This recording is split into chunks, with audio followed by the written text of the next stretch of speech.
বন্ধুরা, তোমরা সবাই কেমন আছো? আশা করি ভালো আছো।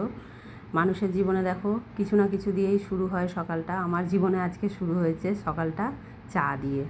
কারণ কিছু একটা জিনিস দিয়ে তো মানুষ শুরু করে ঘুম থেকে উঠে। আমি চা করে নিয়েছি, ছেলেকে দেবো আর আমি খাবো। আর চাটা খেয়েই না সোজা চান করে একদম চলে গেছি ঠাকুর ঘরে।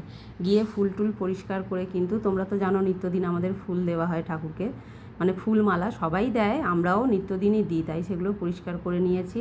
নিয়ে আর মালা ফুল পরাইনি। পুজোটা সেরে ওপরে এসেই রান্নার কাছে চলে গেছি। আর মালা ফুল আজকে আমার ছেলে পরিয়েছে।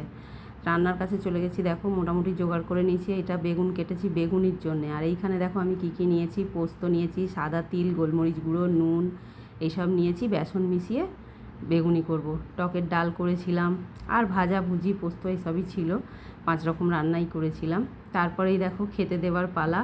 আর এইভাবে না থালা সাজিয়ে আমার খেতে দিতে খুব ভালো লাগে, জানো তো। আমি নিজেকে মানে নিজে সাজানো না খেলেও আমি সবাইকে সাজিয়ে দিতে খুব ভালোবাসি। সাজিয়ে বসিয়ে খাওয়াবো মানুষকে, এটা কিন্তু আমার খুব ভালো লাগে। তাই দেখো থালাটা সাজিয়ে নিচ্ছি খেতে দেবো বলে। আর এই থালাটা কিন্তু অনেক, মানে কি বলবো, অনেক দেরি হয়ে গেছে। তখন 2-2:30 বাজে। তখন কিন্তু এই খাবারটা আমি বাড়ছি দিয়ে মোটামুটি খাওয়া দাওয়া সেরে নিয়েছিলাম। বিকেলবেলা দেখো আমাদের বাড়িতে কুটুম এসেছিল নাতিকে নিতে। নাতিকে আদর করছে, তারপর কিন্তু নাতিকে নিয়ে চলে যাবে। এই যে নাতিবাবু বসে আছে, ঠাম্মার কাছে আদর খাচ্ছে, কিন্তু নিয়ে ঠাম্মা তারপর চলে গেছে। তারপরেই আমি চলে গেছিলাম পুজো দিতে বলতে সন্ধে দিতে। দেখো মালা ফুল মাকে পরিয়েছে আমার ছেলে সকালবেলা। আর আজকে এতটাই গরম বন্ধুরা, জবাগুলো দেখো পুরো কালো হয়ে গেছে। আর ধূপধুনো দিয়ে পুজো সেরে ওপরে চলে এসেছি। এসে তারপরে রাতের রান্নাটাও সেরে নিচ্ছি, কারণ রাতেও তো কিছু না কিছু লাগবে খেতে।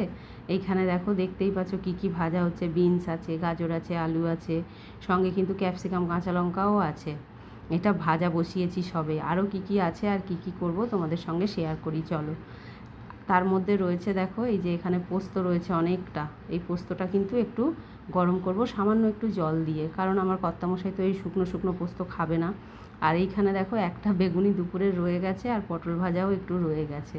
তাই এই পটল ভাজা আর বেগুনিটাও কিন্তু কর্তামশাই খাবে। ভাতও আছে অনেক, এত ভাত তো আর কর্তামশাই লাগবে না। উনি যতটা লাগবে ততটাই উনি খাবেন। উনি আবার মানে ভাত ছাড়া অন্য কিছু পছন্দ করেন না। আর আমাদের জন্য হচ্ছে এইটা, আমার আর আমার ছেলের। ওই জন্যে কিন্তু কর্তামশাই ভাত খাবেন। আর নিরামিষের দিন হলে ছেলে না ঠিক এটা ওটা খেতে চায়, মানে ভাতটা খেতে চায় না, অন্য জিনিস খেতে চায়। একটুখানি গোলমরিচের গুঁড়োও দিয়ে দিলাম, খেতে বেশ ভালো লাগে। এই হলো আজকে আমার সারাদিন। তোমরা কে কেমন কাটালে অবশ্যই কমেন্টে জানিও।